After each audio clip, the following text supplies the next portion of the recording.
우리가 그냥 기도 한번 하는 순간, 애타게 간절하게 부처님과 보살님의 이름을 부르는 순간 이미 가피는 이루어지고 있습니다. 석가모니 부처님 당시의 일입니다. 2600여 전 석가모니 부처님께서 세상에 출현하셔서 널리 중생을 제도하고 계실 때, 그때의 이야기가 되겠습니다. 어느 한 성에 아주 큰 부자가 살고 있었다고 합니다.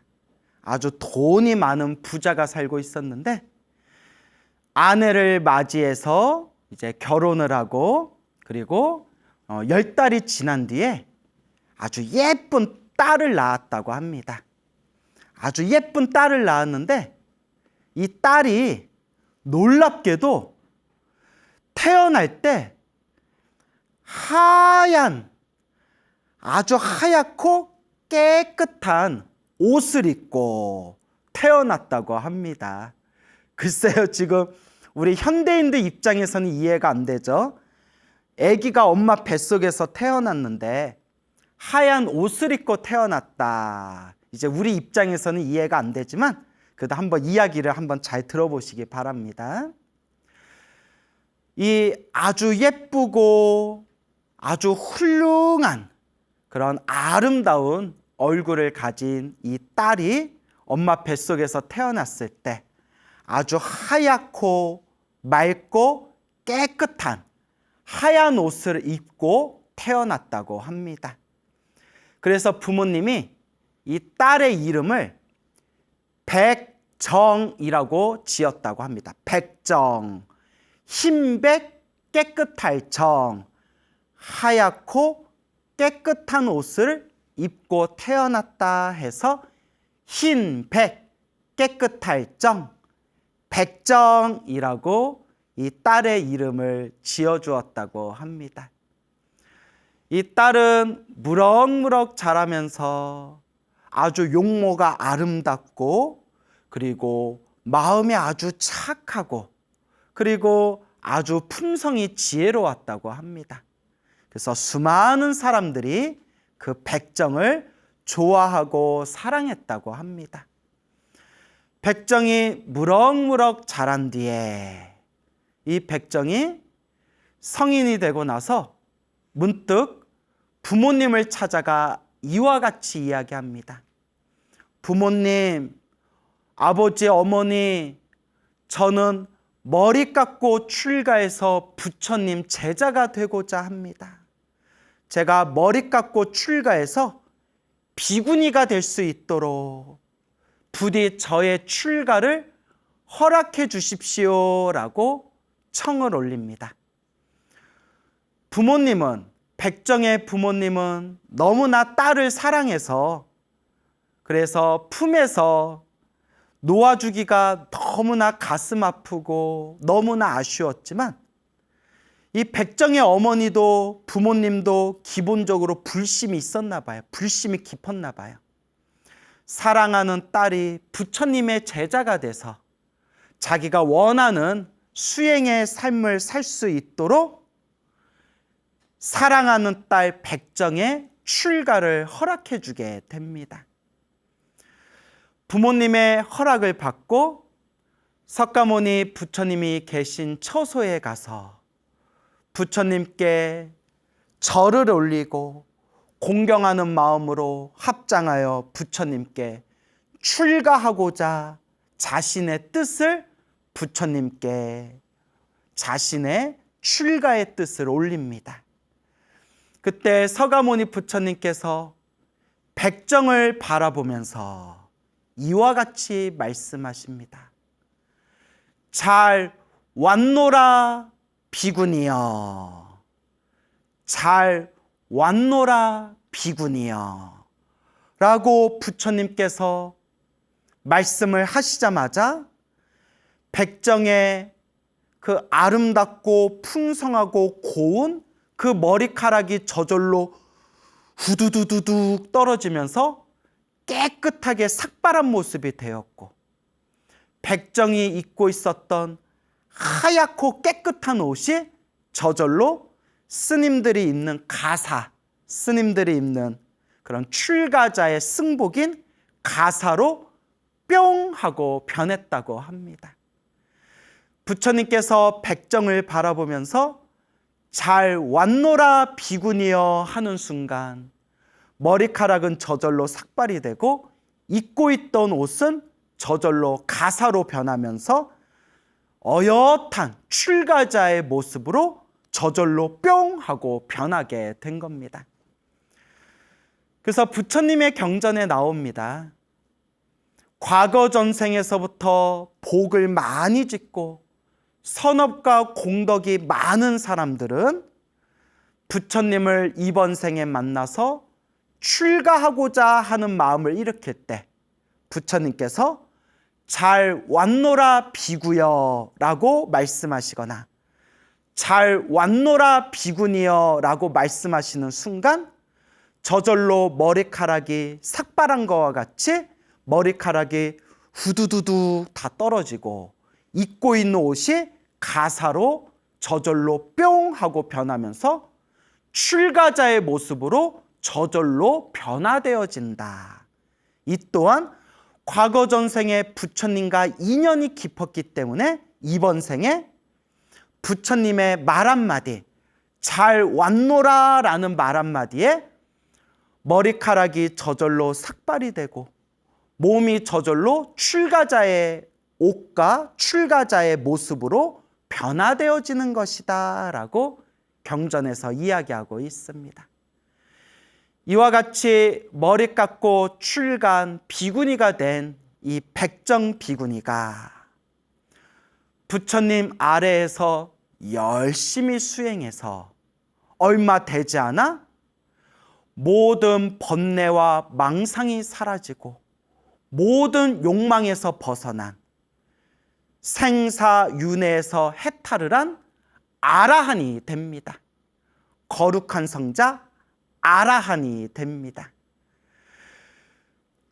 그때 부처님의 시자였던 아난스님께서 서가모니 부처님께 이렇게 여쭈어 봅니다. 거룩하신 부처님, 세존이시여, 저 백정 비구니는 전생에 어떤 공덕을 지었기에 이번 생에 저렇게 복이 많은 존재로 태어나고 이번 생에 태어날 때부터 저렇게 하얗고 깨끗한 옷을 입고 태어났고 또 이번 생에 부처님을 만나 머리를 깎고 출가했는데 이렇게 짧은 시간 안에 모든 번뇌와 망상이 사라진 거룩한 성자 아라한이 될 수 있었던 것입니까? 부처님, 백정 비구니는 과거 전생에 어떤 인연의 공덕이 있어서 저와 같이 이번 생에 크나큰 복과 공덕을 갖추게 된 것입니까? 라고 아난스님이 부처님께 여쭈어 봅니다. 부처님께서 이와 같이 말씀하십니다. 잘 질문하였다. 참으로 잘 질문하였느니라. 아난이여, 내가 그대를 위해 자세히 분별해 해설해 줄 터이니 자세히 듣도록 하여라.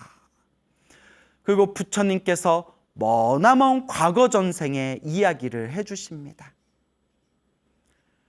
가섭부처님 시대 때, 가섭부처님, 우리 불교는 과거에도 수많은 부처님이 세상에 출현하셨고 미래에도 수많은 부처님이 이 세상에 출현하신다.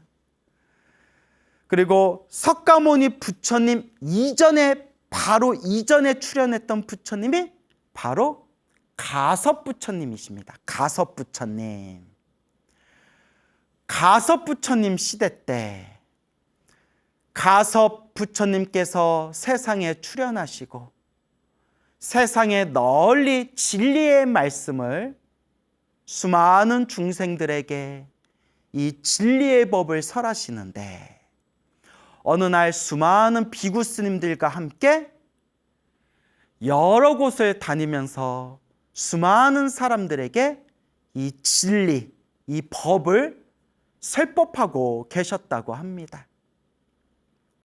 부처님께서 어느 마을에 들어가셔서 수많은 비구 스님들과 함께 탁발을 하시고 그 마을에 있는 수많은 사람들에게 부처님께서 진리의 법을 설하십니다.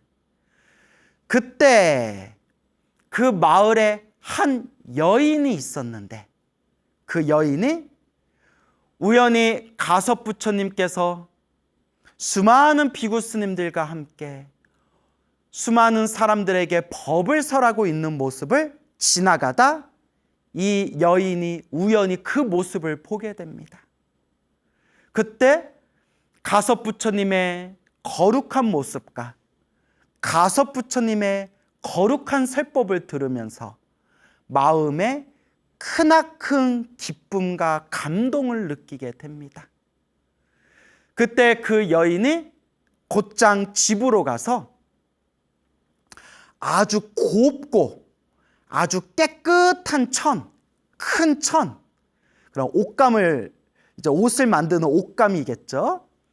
아주 곱고 아주 보드라운 깨끗한 천을 가져와서 부처님과 비구 스님들께 그 천을 공양 올리게 됩니다.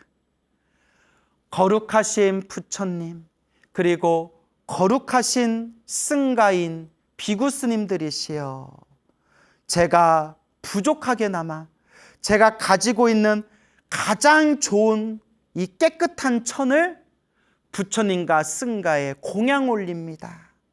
저의 공양을 받아 주십시오. 그때 서가모니 부처님께서 말을 마치시고 아난 스님에게 이와 같이 말씀하십니다. 아난이여, 그 수없는 과거 전생 가섭 부처님께서 한 마을에서 수많은 사람들에게 법을 설하고 계실 때 가섭 부처님과 비구 스님들을 보고 감동과 기쁨을 느낀 한 여인이 자기가 가지고 있는 곱고 깨끗한 천을 부처님과 스님들께 공양을 올렸느니라.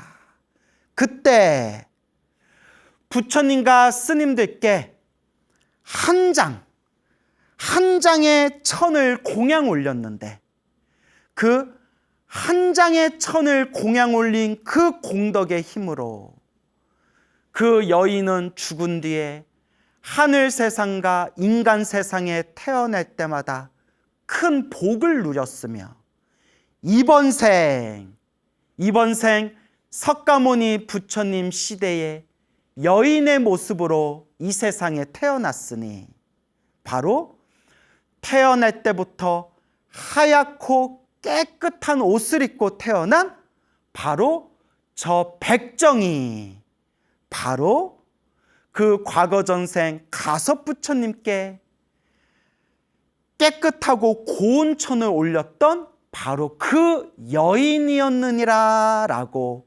부처님께서 말씀하십니다. 그 머나먼 과거 전생에 가섭 부처님과 비구 스님들께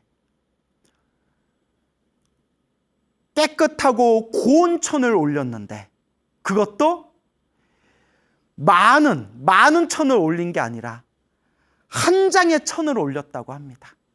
한 장의 천을 올렸지만 돈이 많고 부귀영화를 누리는 사람 입장에서 봤을 때에는 보잘것없이 보이는 한 장의 천일지언정 정말 기쁜 마음으로, 정말 감사하고 정말 고마운 마음으로 부처님을 공경하고 스님들을 공경하는 마음으로 그 천을 올렸기 때문에 이와 같이 헤아릴 수 없는 공덕을 얻게 되었고, 이번 생에는 석가모니 부처님 시대에 큰 복을 가지고 태어났고, 석가모니 부처님 아래에서 머리 깎고 출가해서 비구니가 된 뒤에는 아주 짧은 시간 안에 모든 번뇌와 욕망이 사라진 거룩한 성자 아라한이 된 것이다 라고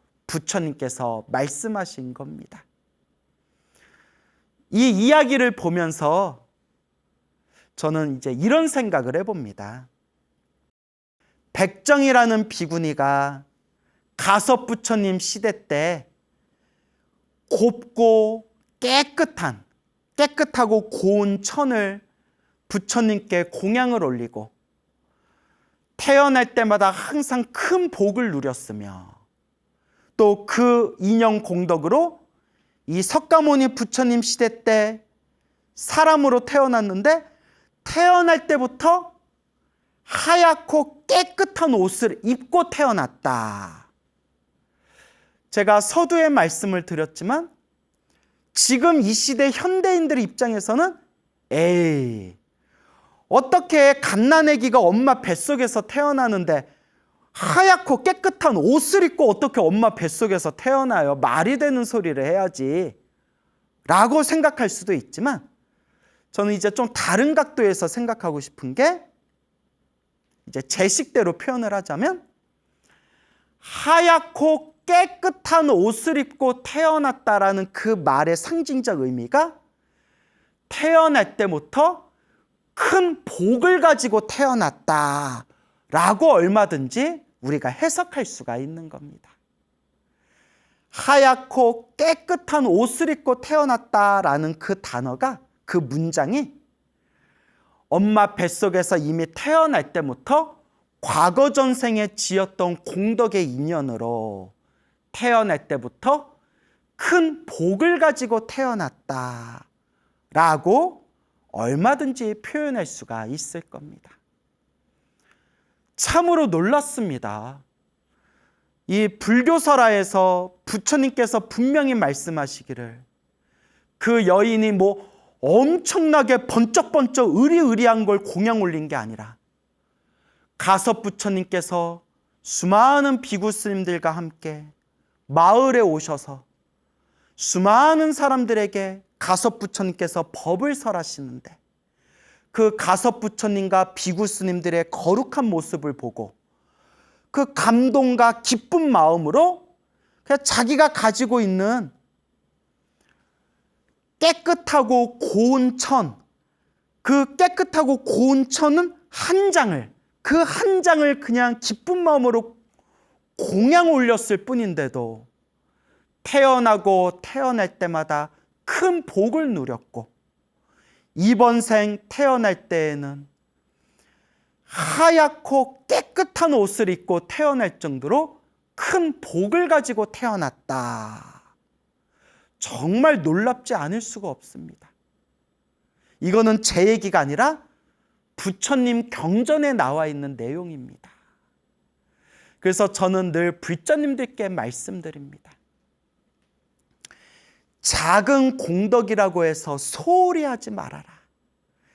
자그마한 복을 짓더라도, 정말 작은 복을 짓더라도 꾸준히 복 짓는 습관을 들여라 라고 말씀드립니다.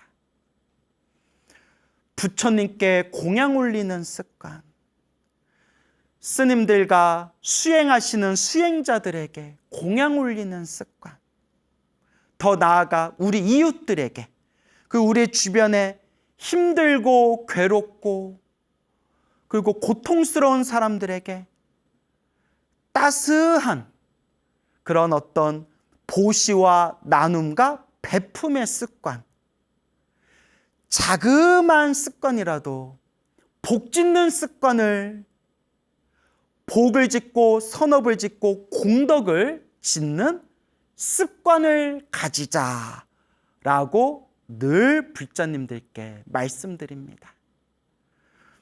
우리가 복을 짓자, 공양 올리자, 우리가 공덕을 닦자, 그러면 사람들이 다 거창하게 생각합니다.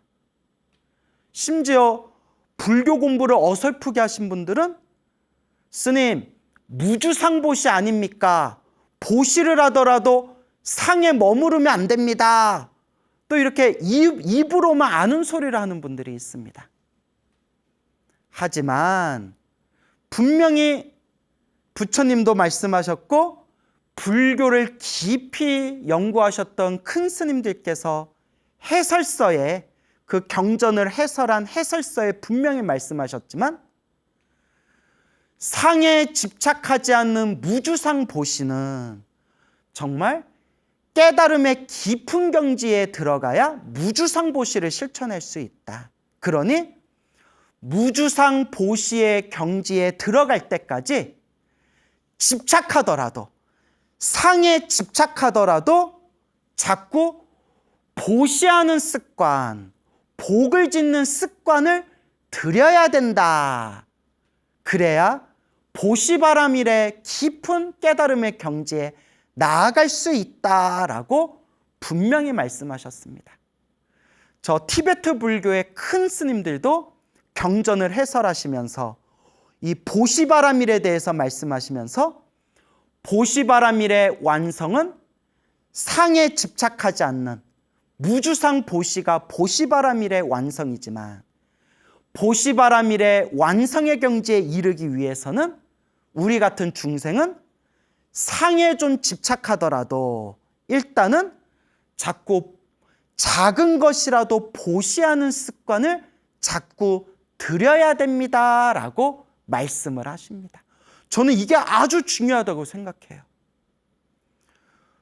불교 공부를 어설프게 하신 불자님들을 보면 머리로는 저 드넓은 이상을 바라보고 입으로는 엄청나게 수준 높은 이야기를 하면서 남들에게 베풀거나 공양을 올리거나 그런 자비의 마음으로 공덕을 닦는 부분, 몸으로 닦는 부분에 대해서는 굉장히 소홀히 하거나 입으로는 수준 높은 이야기를 하면서 실제로 몸으로는 굉장히 이기적인 모습을 보이는 경우를 우리가 주변에서 많이 볼 수가 있습니다. 그러니 작은 것이라도 입으로만 떠들지 말고 작은 것이라도 몸으로 실천하는 습관을 들여야 된다라고 말씀드리고 싶습니다. 뭐 이렇게 얘기한다고 뭐 저라고 잘하겠습니까? 저도 엄청 부족해요. 예, 저도 주변에 막 이렇게 공양도 많이 올리고 이렇게 제 형편껏 이렇게 보시하려고 애쓰지만, 예? 그러면서도 저도 내 스스로 많이 부족하고 내 마음 속에도 아직도 인색한 마음, 탐욕스러운 마음이 참 많구나라는 걸 저도 뼈저리게 반성하고 있습니다. 하지만 부처님도 말씀하셨고 위대하신 큰 스님들도 말씀하셨지만 작은 것부터 실천해라. 작은 것이라도 자꾸 습관을 들이다 보면 언젠가는 저 물방울이 결국 바위에 구멍을 내듯이 우리같이 보잘것없는 중생도 꾸준히 닦다 보면 우리도 언젠가는 부처님과 같이 성불하게 되리라 라고 말씀하시는 겁니다. 그러니 여러분 항상 그냥 내 형편껏 뭐 너무 거창하게 생각하지 마시고요. 나에게 내 지갑 안에 1,000원의 여유가 있다면 100원만이라도, 내 지갑 안에 10,000원의 여유가 있다면 1,000원만이라도 그렇게 작은 것만이라도 꾸준히 좋은 곳에 보시하고 부처님께 공양 올리는 그런 습관을 들이시기 바랍니다. 한 걸음 한 걸음이 모여서 결국 천리길에 이르는 것이다. 작은 복을 짓더라도 그 작은 복을 지은 그것조차도 소홀하게 생각하지 말아라 라고 우리 불자 여러분들께 꼭 당부의 말씀을 드리고 싶습니다. 석가모니 부처님 당시의 일입니다. 석가모니 부처님이 세상에 널리 법을 펼치고 계실 때 어느 성에 한 남자가 있었습니다. 이 남자는 아주 큰 부자였고 머리가 굉장히 똑똑하고 지혜로우며 아주 학문이 깊었다고 합니다. 이 똑똑한 남자가 결혼을 해서 아내를 맞이하고 10달이 지난 뒤에 딸을 낳았다고 합니다. 이 딸은 태어날 때부터 아주 예쁘고 아주 훌륭한 그런 용모를 가졌다고 합니다. 이 딸의 이름을 수만이라고 이름을 지어줬다고 합니다. 수만. 수만이 이 예쁘고 아름다운 이 수만이 점점 자라면서 말을 할 수 있는 나이가 되었을 때 수많은 사람들을 깜짝 놀라게 합니다. 똑똑한 아버지 유전자를 받아서 그런지 말문이 트일 때부터 아주 기억력이 좋고 머리가 아주 총명하고 무엇보다 말을 기가 막히게 잘했다고 합니다. 그래서 불교에서는 아주 말을 잘하는 거, 설법을 잘하는 거, 사람들 앞에서 말을 아주 잘하는 것을 변제라고 부릅니다. 변제. 그래서 우리가 흔히 말을 잘하는 사람들을 변제가 열렸다, 변제가 뚫렸다, 변제를 타고났다, 이런 표현을 불교에서 사용합니다. 변제. 그러니까 아주 기가 막히게 말을 잘하는 능력을 변제라고 합니다. 이 수만이라는 이 딸이 머리도 아주 똑똑하고 지혜롭고 그리고 아주 말을 잘했다고 합니다. 변제를 타고난 거죠. 심지어 아버지가 수많은 학자들과 모여서 토론을 하거나 대화를 하거나 서로 학문에 대해서 깊이 있는 그런 대화를 나누고 있을 때 그 어린 딸 수만이 옆에서 그걸 다 듣고 머릿속에 다 기억한 뒤에 그 아버지와 수많은 학자들 앞에서 자기가 그 옆에서 듣고 배운 내용을 입으로 술술 입으로 이야기를 하는데 어찌나 총명하고 기가 막힌지 아버지와 수많은 학자들이 다들 감탄을 할 정도였다고 합니다. 이렇게 수많은 사람들의 사랑과 애정과 기대를 한 몸에 받으면서 이 지혜롭고 똑똑하고 말 잘하는 수만이 쑥쑥 자라가지고 이제 성인이 됩니다. 성인이 된 수만이 어느 날 어디선가 이런 소문을 듣게 됩니다. 어떤 소문을 들었느냐? 지금 이 세상에 위없는 깨달음, 완전한 깨달음을 얻으신 부처님께서 세상에 출현하셔서 진리의 법왕 부처님께서 널리 진리의 말씀을 설하시고 수많은 중생들을 제도하고 계신다.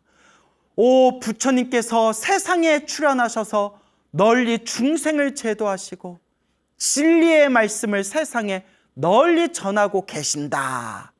라는 소문을 수만이 듣게 됩니다. 순간 수만의 가슴 속에서 부처님을 만나 뵙고 싶다. 부처님을 한번 뵙고 싶다라는 엄청난 가슴의 열망을 느끼게 됩니다. 여러분, 부처님을 만나고 싶다. 부처님 가르침을 공부하고 싶다. 부처님 법문을 듣고 싶다. 라는 마음이 일어나는 것 자체가 과거 전생에 엄청나게 착한 뿌리, 성근이 있어야 그런 마음을 낼 수가 있대요. 그러니까 여러분, 지금 불교 TV 들으면서, 불교 TV를 보면서 스님들 법문 듣고 부처님 말씀을 공부하고 부처님 법문을 마음에 되새기면서 이 불교 TV를 보시는 분들이 있다면 그래도 성근이 있는 분들이에요. 착할성, 뿌리근. 세상에 재미난 게 얼마나 많은데 얼마나 지금 재미난 게 많은데 지금 앉아서 불교 TV 보고 있으니 남들 보기에는 갑갑한 사람들이고 우리 불자들 입장에서 보면 성근이 있는 사람들이다. 착한 뿌리가 있어야 부처님 가르침에 관심을 가질 수가 있대요. 그러니까 지금 불교 TV를 보고 지금 소나무를 보시면서 부처님 가르침에 관심을 가지는 분들은 성근이 있는 분들이에요. 부처님을 만나 뵙고 싶다라는 아주 강렬한 열망을 가진 이 수만이 집 가까운 곳에 서가모니 부처님께서 머무르고 계시다라는 그런 소식을 듣게 됩니다. 아침이 되어서 부처님을 만나 뵙기 위해 아주 곱고 예쁘고 깨끗한 옷을 입고 그리고 정성스럽고 공경하는 마음으로 부처님이 계신 처소에 찾아가게 됩니다. 이미 부처님은 다 알고 계실 거예요. 오늘 아침에 수만이라는 똑똑하고 아주 총명하고 아주 말 잘하는 그런 여인이 나를 찾아오겠구나라는 걸 부처님이 이미 다 꿰뚫어 보고 계시겠죠. 수만이 부처님 발 아래 공경하는 마음으로 예배를 한 뒤에 부처님께 법을 청하게 됩니다. 부처님께서 중생들의 수준을 다 꿰뚫어 보세요. 그래서 조금 수준이 낮은 불자들한테는, 수준이 낮은 중생들한테는 복을 지어라, 그리고 좋은 일을 많이 해라, 선업을 많이 지어라, 그러면 죽은 뒤에 하늘색에 태어나게 될 것이다, 이런 법문을 하신대요. 이걸 우리가 뭐라고 하면 보시, 널리 공양 올리고 널리 베풀어라. 보시, 복을 지으라는 거죠. 지계, 계율을 지켜라. 윤리와 도덕을 지켜라. 그리고 생천, 날생, 하늘천. 그러면 하늘 세상 태어난다. 그래서 보시, 지계, 생천이라고 부르게 됩니다. 그리고 그것보다 더 수준이 높은 중생이 오면 부처님께서 다 꿰뚫어 보시고 그것보다 수준이 더 높은 중생한테는 사성제를 설하신대요. 사성제, 4가지의 거룩한 진리. 그래서 고짐멸도, 고성제, 집성제, 멸성제, 도성제, 그래서 사성제를 설하신다고 합니다.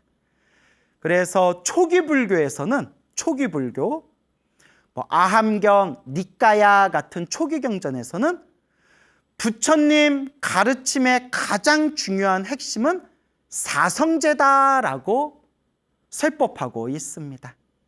그래서 고성제, 괴로움의 진리. 모든 것이 다 괴로움이다. 태어나고 늙고 병들고 죽고 또 태어나고 늙고 병들고 죽고 또 태어나고 죽는 이 중생들 윤회의 삶은 끊임없는 괴로움이다. 고성제, 집성제. 집성제는 괴로움의 원인에 대해서 말합니다. 그러면 괴로움의 원인이 무엇이냐? 그걸 번뇌라고도 표현하고 망상이라고도 표현하고 무명이라고도 표현하고 그리고 집성제에서는 정확하게 갈애라고 표현합니다. 목마를 갈, 사랑해. 그 목이 마른 사람이 간절하게 막 물을 원하듯이 끊임없이 일어나는 그 탐욕, 그 욕망, 그런 어떤 번뇌의 마음을 갈애라고 부릅니다. 이 갈애, 이 번뇌와 망상이 모든 괴로움의 원인이다. 멸성제, 멸성제는 소멸의 진리입니다. 소멸의 진리. 우리의 번뇌 망상, 우리의 갈애를 소멸하면 영원한 행복을 얻게 된다. 그게 바로 열반이다. 그러면 도성제, 도성제는 열반을 얻는 방법이 무엇이냐? 열반을 얻는 방법이 바로 팔정도이다. 팔정도. 그래서 고성제, 집성제, 멸성제, 도성제, 고집멸도, 이 사성제에 대해서 부처님께서 수만에게 법문을 하십니다. 지혜롭고 총명한 수만이 부처님의 사성제 설법을 듣자마자 그 자리에서 수다원이라는 깨달음을 얻습니다. 수다원은 아라한의 경지에 가는 4단계 중에서 1단계가 수다원의 깨달음이라고 부릅니다. 수다원의 깨달음을 얻은 수만은 그 자리에서 부처님께 머리 깎고 출가해서 부처님 제자가 되겠습니다 라고 청을 올립니다. 그때 부처님께서 수만을 바라보면서 이와 같이 말씀하십니다. 잘 왔노라 비구니여.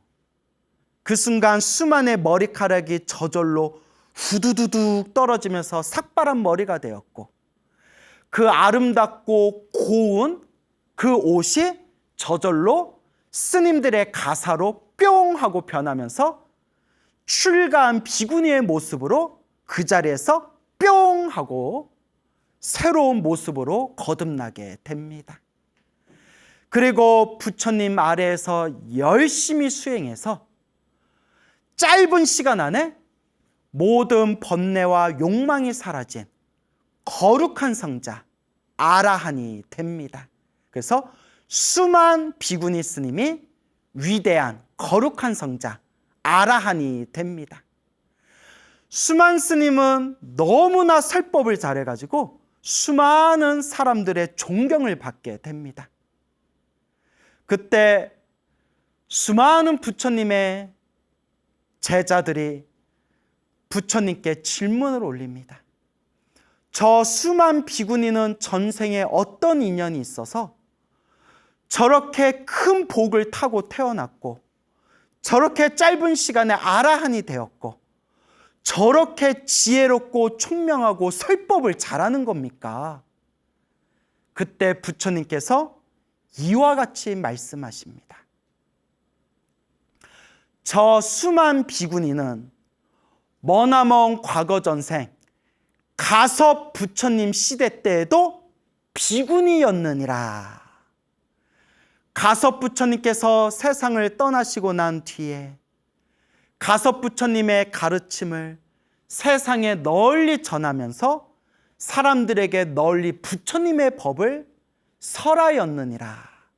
그리고 그때 그 비구니가 이와 같이 서원을 세웠느니라.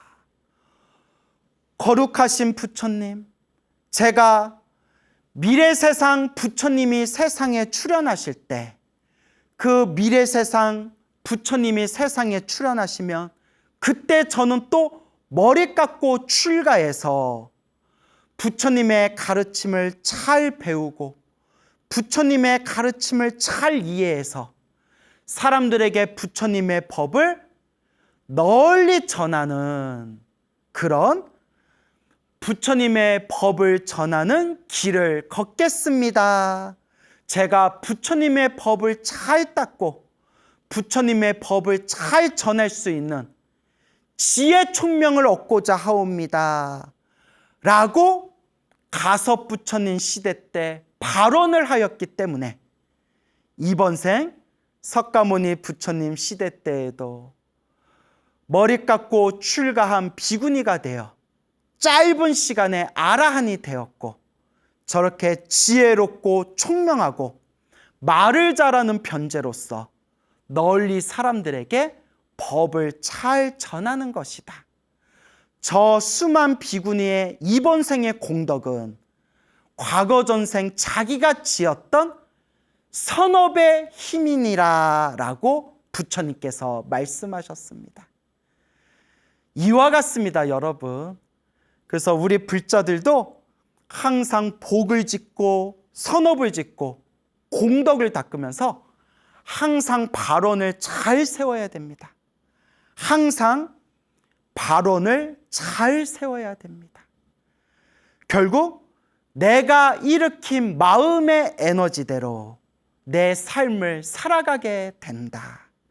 그러면 우리 불자님들은 지금 어떤 공덕을 닦고 계시고 어떤 발언을 세우면서 살아가고 계십니까? 진정한 불자라면 항상 복을 짓고 선업을 짓고 공덕을 닦으면서 늘 마음속에 아름답고 고결한 그런 마음의 깨끗한 발언을 세우고 이번 생 부처님의 가르침을 잘 닦아나가시기 바랍니다. 제가 평소에 많은 분들에게 이런 이야기를 합니다. 제가 소중한 나 무한행보 소나무를 진행한 지 이제 8년이 넘어간다. 8, 9년이 넘어가는데 이제 내일 모레면 이제 10년이 다가오겠네요. 와, 진짜 오래 했다. 그런데 솔직히 이야기하면 소나무를 진행하면서 많은 분들에게 감사의 인사를 받고 또 많은 분들이 소나무를 통해서 불심이 생겼다거나 잃어버렸던 불심을 되찾았다라는 감사의 인사를 엄청 많이 받았는데 솔직히 말하면 나 자신이 소나무를 진행하면서 나 자신이 스스로 불심이 더 강해진 걸 광우 스스로 느낀다라는 말씀을 자주자주 드립니다. 진심입니다. 제가 소나무를 진행하면서 그냥 책에서 봤던 내용, 단순히 책에서 봤던 내용들을 벗어나서 지금 이 순간 생생하게 지금 이 순간에도 활동하고 계시는 수많은 불자님들, 신도님들이 지금 이 순간 스스로 체험하시고 경험하신 부처님의 가피 이야기를 두 눈으로 목격하거나 듣거나 대화를 하면서 직접 들으니까 이야, 이게 그 책에 나오는 내용이 아니라 부처님, 이 불보살님의 가피가 정말 있구나. 이 영험이란 게 정말 있구나. 생생하게 살아있구나. 라는 것을 제가 확연하게 더욱더 제 불심의 불이 확 일어날 정도로 이 소나무를 통해서 제 믿음이 더 확고해진 걸 느끼게 됩니다. 그래서 많은 분들이 소나무를 통해서 크나큰 도움을 받았다라는 감사의 인사를 많이 받지만 저도 이 소나무를 통해서 8, 9년 동안 법문 준비하려면 저도 얼마나 책 많이 보고 얼마나 많이 수많은 사람들과 대화했겠어요. 그러면서 부처님을 향한 이 믿음의 마음이 더욱 깊어지고 확고해진 걸 느끼게 되었다라는 말씀을 자주자주 드립니다. 며칠 전이었어요. 제가 어디에서 이렇게 신도님들께 강의하고 있었는데 어느 젊은 청년 불자님이 젊은 남자분께서 이렇게 오시더니 인사하면서 스님, 소나무 잘 보고 있습니다. 저의 어머니가 스님 찐팬이십니다. 하면서 이렇게 손편지를 주셨어요. 어찌나 이렇게 정성스럽게 쓰셨는지 두툼한 손편지를 주셨는데 스님, 저의 어머니께서 오래전에 체험하신 부처님 가피 이야기인데 꼭 전해드리고 싶어서 어머니를 대신해서 제가 직접 편지를 써서 스님께 드립니다. 시간 날 때 읽어주세요. 라고 편지를 주셨습니다. 그래서 딱 봤는데 내용이 너무 좋아요. 참 내용이 너무 좋더라고요. 편지를 보면서 이야, 이 이야기가 사실이라면, 근데 뭐 당연히 사실이죠. 그 거사님이 어머니께서 직접 체험하신 가피 이야기라고 또박또박 정성스럽게 손편지를 써서 저한테 주고 가셨는데, 이야, 부처님 가피를 안 믿을 수가 없구나. 부처님의 가피는 과거에 있었던 전설의 고향 같은 옛 이야기가 아니라 지금 이 순간 우리 불자들의 마음속에서 일어나고 있는 현실, 지금 이 순간 펼쳐지고 있는 현재 진행형이구나라는 것을 다시 한번 확신하게 되었습니다. 편지 내용이 좀 길어요. 그래서 제가 조금 문장을 좀 다듬고 조금 이렇게 편집을 했지만 전체적으로 내용이 너무 좋아서 긴 편지의 내용이지만 제가 한번 쭉 읽어드리겠습니다.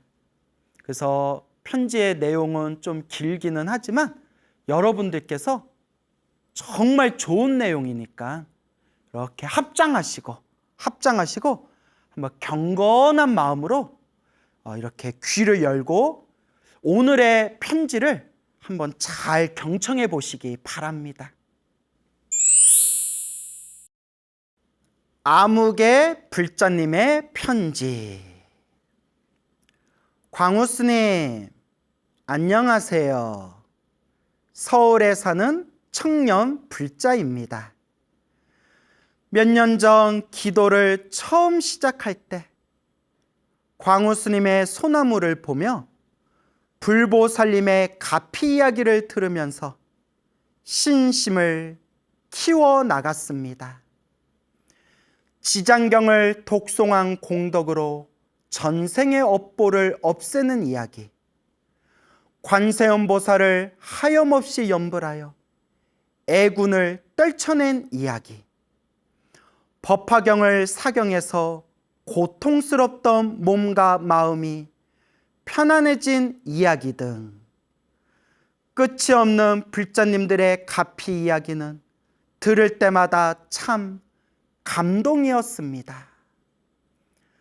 저희 어머니께서 당신이 꾸었던 신비한 꿈 이야기를 자주 들려주셨기 때문에 더욱 마음에 와 닿았나 봅니다. 오늘 이 편지는 불심이 깊은 저희 어머니께서 부처님께 가피를 받은 체험담이 되겠습니다. 저의 어머니는 금산사에 다니십니다. 2000년도부터 금산사에 다녔으니 벌써 20년이 지났습니다. 생전에 외할아버지와 마지막으로 함께 하신 여행지가 금산사였다고 합니다. 왠지 금산사가 참 좋다며 그 후로 몇 번 찾아가신 인연이 지금까지 이어져 오고 있습니다. 어머니는 금산사에 가시면 특히 미륵전에서 오랜 시간을 보내십니다. 금산사 미륵전은 국보로 지정되어 있습니다. 법당 가운데 아주 큰 미륵부처님 불상이 서 계십니다. 그리고 부처님 왼쪽에는 법화림 보살이 서 계시고 오른쪽에는 대묘상 보살님께서 서 계십니다. 법화림 보살과 대묘상 보살님 두 분이 가운데 미륵부처님을 보좌하며 미륵전 안으로 들어오는 이들을 맞아주십니다. 미륵전에 어머니는 자주 앉아 계셨습니다. 어머니는 따로 계획을 세우지 않고 그날 아침에 절에 가야지 하는 생각이 들면 차를 타고 금산사로 향하셨습니다. 모든 크고 작은 불사와 공양에 빠짐없이 마음을 보태셨고 사찰에 갈 때마다 모든 정각에 공양을 올리셨습니다. 또 연불이나 경전 독송 같은 특정한 기도에 주력하기보다는 그저 부처님 앞에 나아가 간절하고 감사한 마음으로 정성스럽게 삼배를 올리시고 여러 불사 공양에 동참하며 조용히 활동하는 불자였습니다. 그런데 2007년 어느 날이었습니다. 어머니는 건강검진 결과를 듣기 위해 병원에 찾아갔습니다. 꾸준히 건강검진을 받아왔기에 이번에도 별일 없겠지 생각하며 담당 의사를 만났습니다. 그런데 결과를 듣고 어머니의 가슴이 덜컥 내려앉았습니다. 갑상선 결절 2군데가 있다는 내용이었습니다. 의사에게 아직은 결절이 작은 편이지만 그 크기가 커지면 나중에 조직 검사가 꼭 필요하다라는 이야기를 듣고는 무거운 걸음으로 병원을 나왔습니다. 혹시 암으로 발전하면 어떡하나 하는 두려움과 걱정이 커져갔습니다. 그래서 그 걱정 근심을 달래고자 자주 가시던 금산사에 더욱 자주 찾아갔습니다. 당시 저의 집이 대전이었는데 대전에서 금산사까지 이틀이 멀다 하고 발걸음을 옮기셨습니다. 어머니는 미륵전에서 간절한 마음으로 절을 올리고 법당에 차분히 앉아서 불보살님의 모습을 오래도록 바라보면서 아무 일도 없기를 마음으로 간절히 발언하셨습니다. 그렇게 1년이 지났습니다. 그의 건강검진을 앞둔 어느 날이었습니다. 어머니는 꿈을 꾸셨습니다. 꿈속에서 어머니는 미륵전 밖에서 미륵전을 향해 무릎을 꿇고 두 손 모아 기도를 올리고 계셨다고 합니다. 그러다가 문득 고개를 들어 부처님을 바라보니 왼쪽에 서 계신 대묘상 보살님께서 온몸에서 금빛을 밝게 비추시며 법당에서 나와 기도하고 있는 어머니를 향해 걸어오셨답니다. 그리고 당신 몸에 걸치고 계신 가사를 벗어 어머니의 머리 위로 뿌리듯 던지며 그 가사로 어머니의 몸을 훑듯이 쓰다듬어 주셨습니다. 그리고 대묘상 보살님이 말씀하셨습니다. 괜찮다. 아무 걱정하지 말거라. 괜찮다. 아무 걱정하지 말거라. 2번을 말씀하시며 어머니를 안심시켜 주셨습니다. 그리고 어머니는 꿈에서 깨셨습니다. 꿈에서 깬 후에도 대묘상 보살님이 쓰다듬어 주신 아주 얇고 새털같이 가벼운 가사의 촉감이 생생하게 느껴지셨다고 합니다. 그리고 일주일 후에 다시 미륵전에서 기도하셨는데 괜찮다. 아무 걱정하지 말거라. 괜찮다.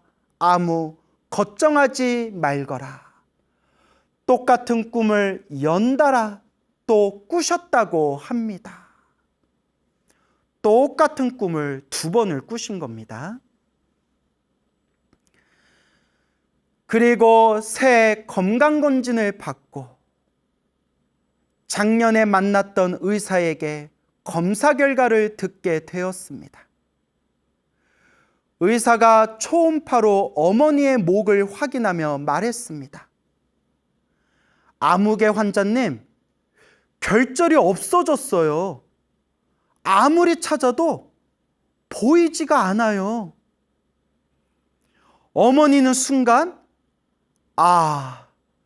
대묘상 보살님께서 도와주신 거구나. 가슴 깊은 곳에서 감사의 마음이 벅차 올랐다고 합니다. 그 이후로 건강검진을 매년 받았지만 몸에 아무런 문제가 없으십니다. 어머니도 저도 분명히 이것은 대묘상 보살님의 보살핌 덕분임을 믿고 있습니다. 이것 말고도 어머니와 저희 집에는 크고 작은 가피를 수없이 받았습니다. 하나하나 다 말할 수는 없지만 그때 상황마다 이건 부처님께서 도와주셨구나 하고 확신하던 경험이 셀 수 없이 많습니다. 어머니는 요즘 법화경을 독송하고 계십니다. 또 관세음보살 연부를 듣고 따라 부르시면서 불보살님을 향한 신심을 돈독히 하고 계십니다. 광우스님, 불보살님의 가피는 정말 있다고 저는 분명히 믿습니다. 몇 년 동안 기도를 꾸준히 하고 있는 저에게는 사실 피부로 확 느껴질 만큼의 체험은 없었습니다.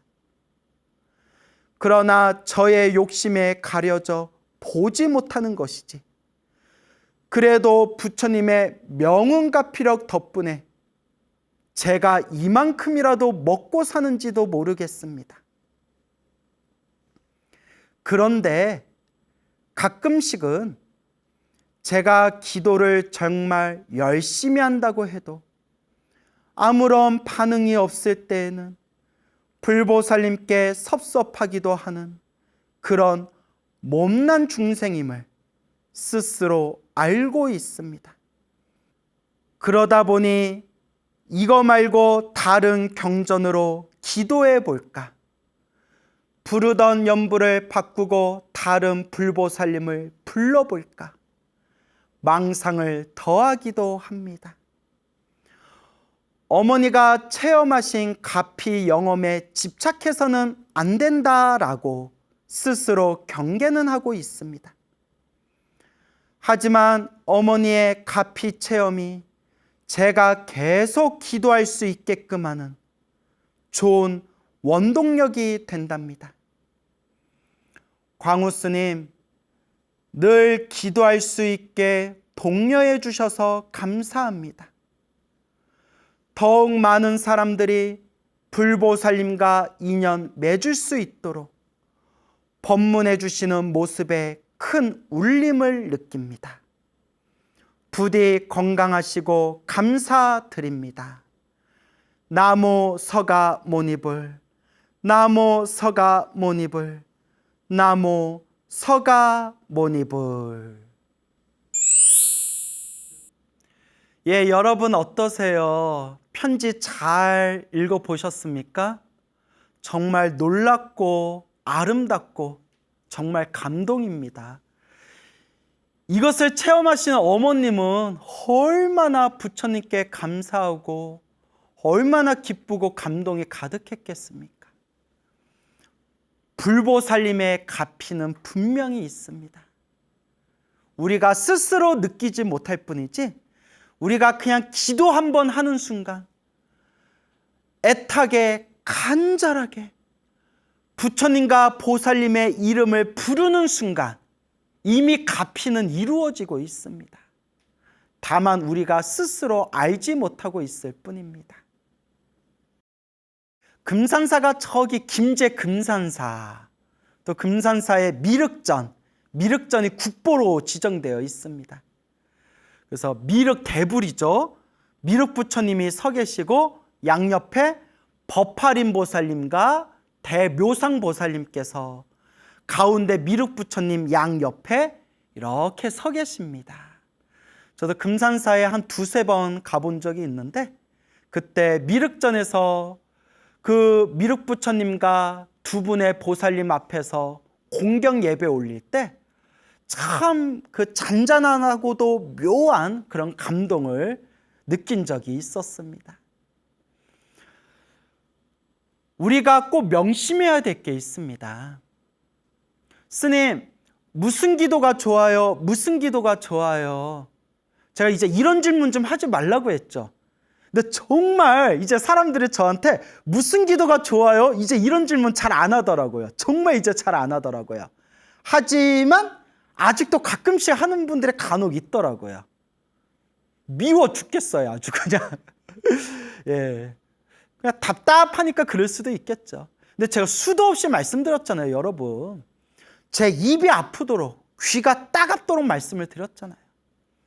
천수경으로 효과 보신 분도 있고, 지장경으로 효과 보신 분도 있고, 금강경으로 효과 보신 분도 있고, 법화경으로 효과 보신 분도 있고, 능엄주로 효과 보신 분도 있고, 관음기도로 효과 보신 분도 있고, 지장기도로 효과 보신 분도 있고, 아미타불 연불로 효과 보신 분도 있고, 문수기도에서 효과 보신 분도 있고, 제가 기도 가피를 체험하신 불보살님의 가피를 입은 수많은 불자님들의 가피 이야기, 수많은 체험담 수백 가지를 제가 수집하고 분석하고 통계를 내었을 때,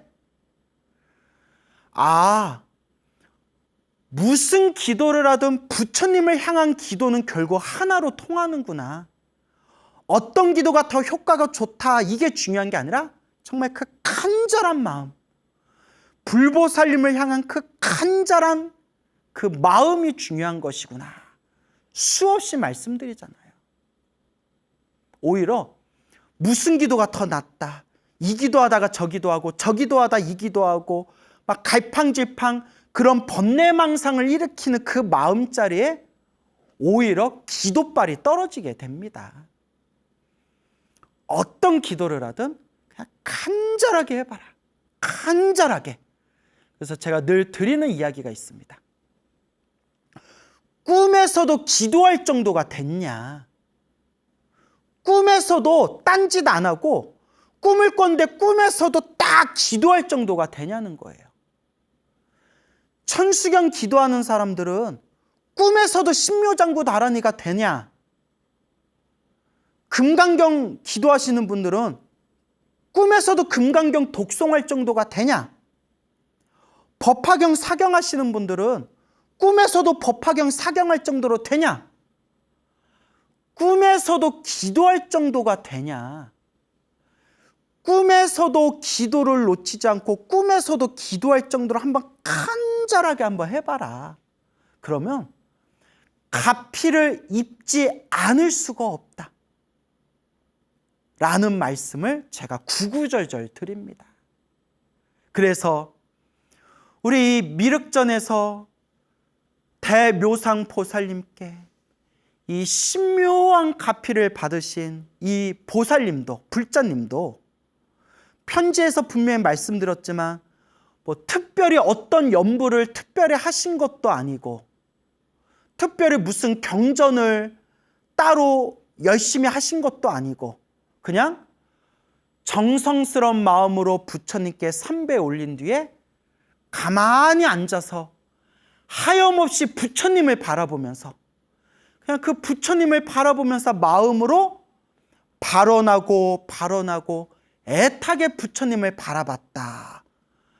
그래요. 뭐 이거 무슨 특별한 기도를 한 게 아니에요. 그냥 정성스럽고 간절하게 그냥 부처님을 바라보면서 부처님 아무 일도 없게 해주세요. 부처님 아무 일도 없게 해주세요. 그냥 간절하게 부처님을 바라보고 애타게 부처님을 불렀을 뿐이에요. 이게 기도의 핵심입니다. 스님, 무슨 기도가 좋아요가 아니라 간절하게 해봐라. 하나라도 간절하게 해봐라. 간절하게 기도하면 불보살님의 가피가 활짝 꽃을 피우게 되리라 라고 말씀드리고 싶습니다. 그런데 우리 중생들은 끊임없이 마음이 흔들려요, 여러분. 그 중에 많은 분들과 상담하면서 자주 듣던 내용 중에 하나가, 스님, 이렇게 기도를 하는데도 왜 이렇게 힘들고 괴롭고 답답할까요? 왜 이렇게 일이 잘 풀리지 않을까요? 얼마나 답답하시겠어요. 간절하게 부처님께 기도한 것 같고 나름대로 열심히 공양도 올리고 노력한 것 같은데 왜 나는 기도빨이 없을까? 왜 불보살님은 나에게 가피를 주지 않으실까? 왜 나는 이렇게 기도하는데도 일이 안 풀릴까? 그런 망상이 분명히 생길 수가 있습니다. 당연히 생길 수가 있죠. 솔직히 말하면 저도 그럴 것 같아요.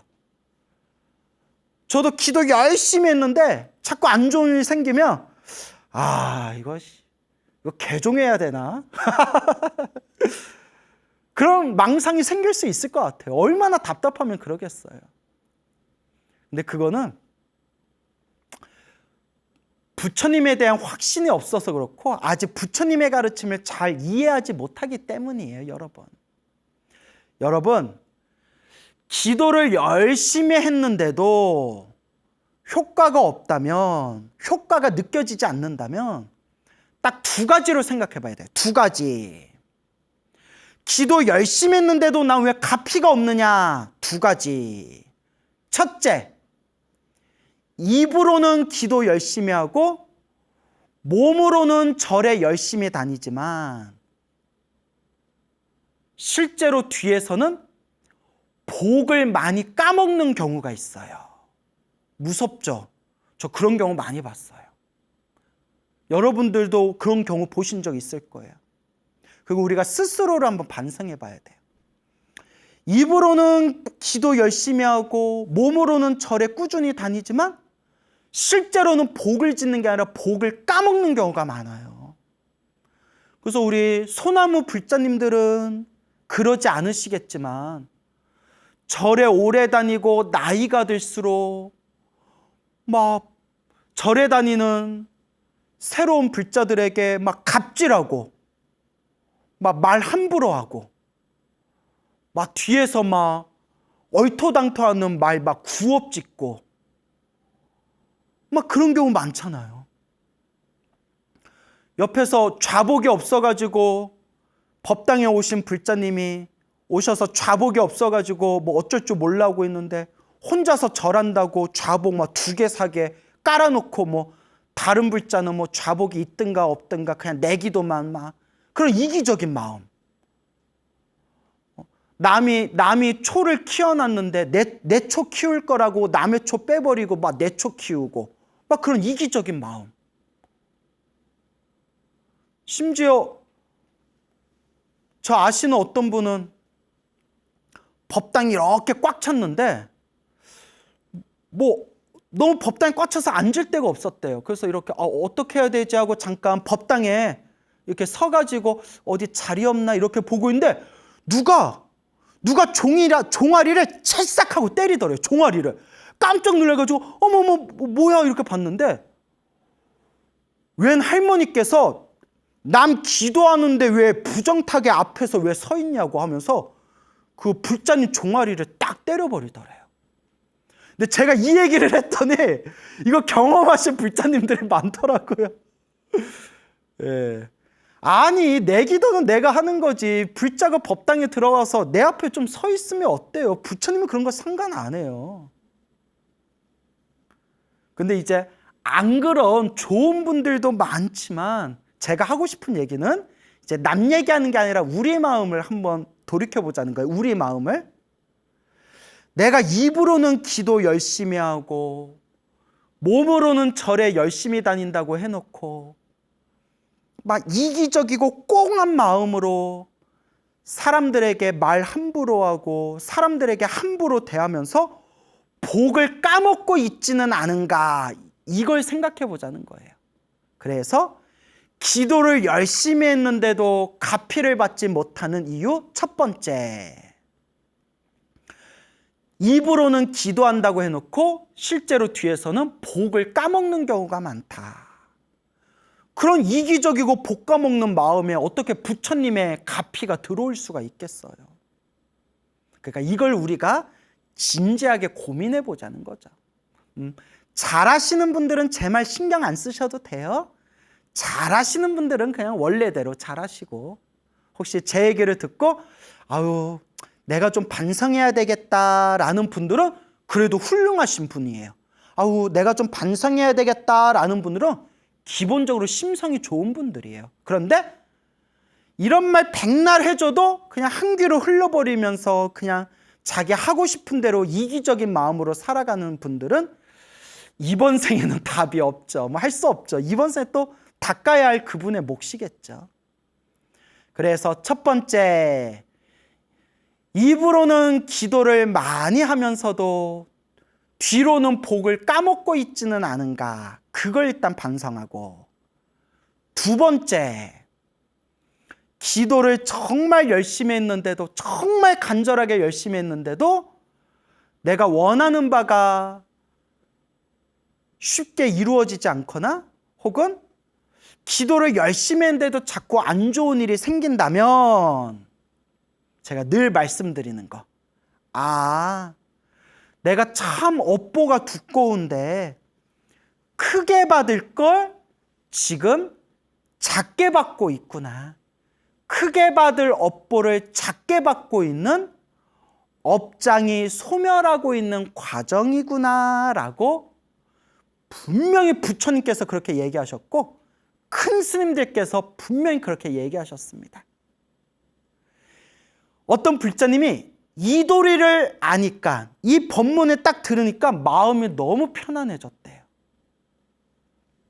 기도하면서 항상 일이 잘 풀리면 내가 기도를 잘했구나, 일이 안 풀리면 내가 기도를 잘못했나, 정성이 없었나, 내가 뭘 엉터리로 했나, 항상 그게 은근히 스트레스가 있었는데 좋은 일이 생기면 좋은 일이 생긴 대로 좋고, 기도하다 나쁜 일이 생겨도 마음속으로 더 이상 흔들림 없이 부처님, 그래도 제가 기도 열심히 해서 크게 받을 업보를 작게 받고 있나 봅니다. 크게 받을 업보를 작게 받고 있는 과정입니다. 마음의 중심을 딱 세우니까 너무 마음이 편안해지셨대요. 그래서 제가 잘하십니다. 잘하십니다. 바로 그겁니다. 바로 그겁니다. 그렇게 크게 칭찬한 적이 있었습니다. 그와 같습니다, 여러분. 제가 늘 우리 불자님들께 말씀드리죠. 내 운명을 바꾸는 법 3가지. 내가 큰 공덕을 성취하는 방법 3가지. 첫째, 기도를 많이 많이 해라. 간절히 기도해라. 간절히 기도해라. 그래서 어느 참선을 오랫동안 하셨던 어느 큰 스님은 뭐라고 표현하셨냐면, 기도한 그 자리에 풀이 안 날 정도로 독하게 기도해봐라. 야, 말씀이 참 무섭죠. 짧게 기도하더라도 기도한 그 앉은 자리에 풀이 안 날 정도로 한번 독하게 한번 기도해봐라 라고 표현하셨습니다. 간절하게 기도해라. 둘째, 자꾸 복을 지어라. 내 형편껏 자꾸 공양도 올리고 보시도 하고 자원봉사도 하고 자꾸 복을 지어라. 결국 복대로 사는 거예요. 결국 복을 지어라. 세 번째, 제일 중요한 거, 마음을 잘 써야 된다. 이게 제일 어려워요. 저도 출가한 지 25년이 넘어갔는데 마음 잘 쓰는 게 제일 어려운 것 같아요. 그렇기 때문에 꾸준히 닦아야죠. 간절히 기도해라. 복을 지어라. 마음을 잘 써라. 이와 같이 기도하고 복을 짓고 마음을 닦는데도 나쁜 일이 생긴다면 내가 크게 받을 업보를 작게 받고 있는 업장소멸의 과정이구나. 자신의 중심을 딱 세우시기 바랍니다. 불자 여러분, 제가 늘 드리는 이야기가 있어요. 기도를 많이 해도요, 나쁜 일이 생겨요.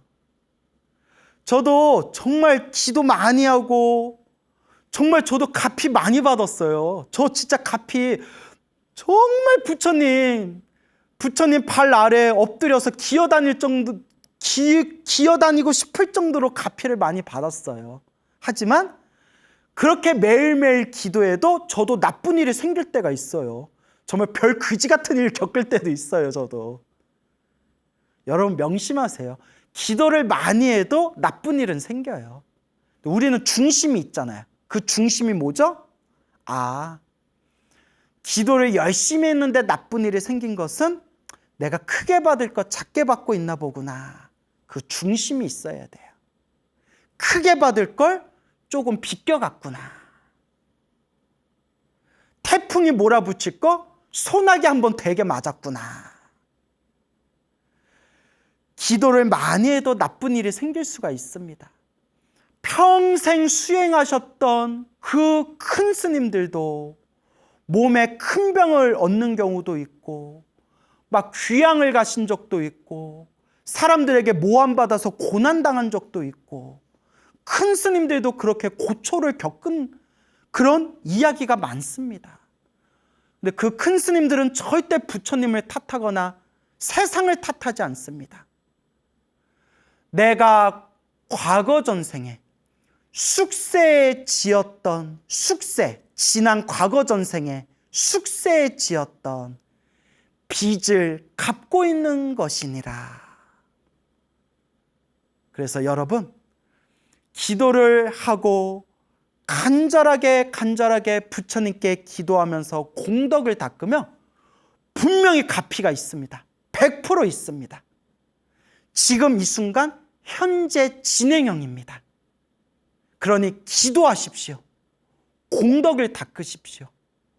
다만 기도하고 복을 짓고 선업을 짓고 공덕을 닦았는데도 정말 잘 닦았는데도 인생사 살다가 힘들고 괴롭고 답답한 일을 만나더라도 내가 크게 받을 걸 작게 받고 있는 업장소멸의 과정이지 기도 갚이가 절대 없는 게 아닙니다.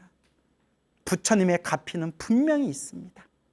그러니 항상 부처님을 믿고 의지하면서 자신의 공덕을 잘 닦아나가는 불자가 되어야 할 것입니다. 힘들고 괴롭고 답답할 때 우리가 의지할 수 있는 최고의 의지처가 바로 부처님이시다, 불보살님이시다라는 것을 마음에 되새기시길 바랍니다. 여러분, 행복해지고 싶습니까? 행복한 삶을 창조하고 싶습니까? 복을 지으십시오. 선업을 지으십시오. 공덕을 쌓으십시오. 복과 선업과 공덕의 힘이 여러분들을 진정한 행복의 길로 이끌어 줄 것입니다. 여러분, 성불하십시오.